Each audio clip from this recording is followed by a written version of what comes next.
pala sa naging laban to, panalo ang Los Angeles Lakers sa final score na 125-111 na pinangunahan ni LeBron James with 25 points na sinusundan dito ni D'Lo at Davis na mayroong 21 at 20 points. Samantalang nakapagtala naman dito si Spencer Dinwiddie ng 6 points, 7 assists, 2 steals at 4 turnovers. Ayun dito sa press conference na naganap after ng game nila Spencer Dinwiddie dito sa Detroit Pistons, na ibahagi niya ang kanyang experience dito sa kanyang first game. Sinabi niya pa nga dito na sobrang thankful daw siya dahil bahagi na siya ng power franchise ngayon dito sa NBA. Sama ang one of the greatest player ngayon dito sa NBA na si LeBron James.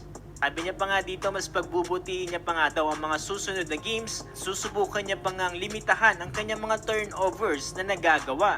Dahil dito kasi sinaging game nila kontra sa Pistons ay nakapag-convert siya ng 4 turnovers with 31 minutes of playing time.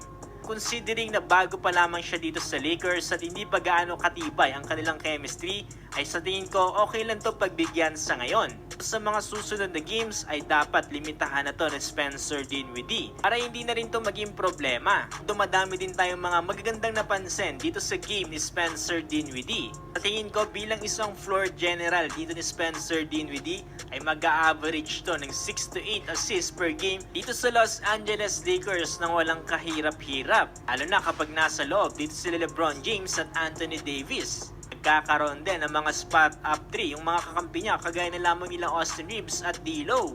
Saktong-sakto talaga yung pagiging floor general niya para dito sa LA, kung saan isa rin talaga sa mga kailangan dito ng purple and gold this past few games. Isa pa sa mga napansin ko mukhang may green light din dito sa Spencer Dinwiddie na tumira dito from beyond the arc.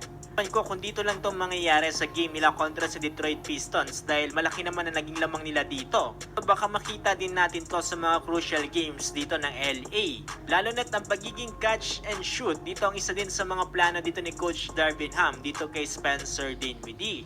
Yes, mukhang achievable naman, no? Mukhang nanlalamig lang to kanina Tumira lamang siya dito no 1 out of 5 from the 3-point line.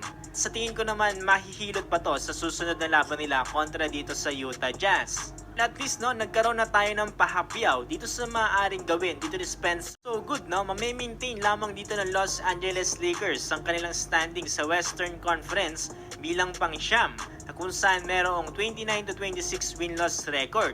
Sinusundan lang nila dito yung Sacramento Kings na meron 30-23 win-loss record. At pang-10 naman ngayon dito sa laylayan ng Warriors na merong 26 wins at 25 losses. So ano masasabi nyo dito sa first game ni Spencer Dinwiddie? Prove nga ba sa inyo o nakukulangan pa kayo? Komento lamang inyong palagay. See you on the next one.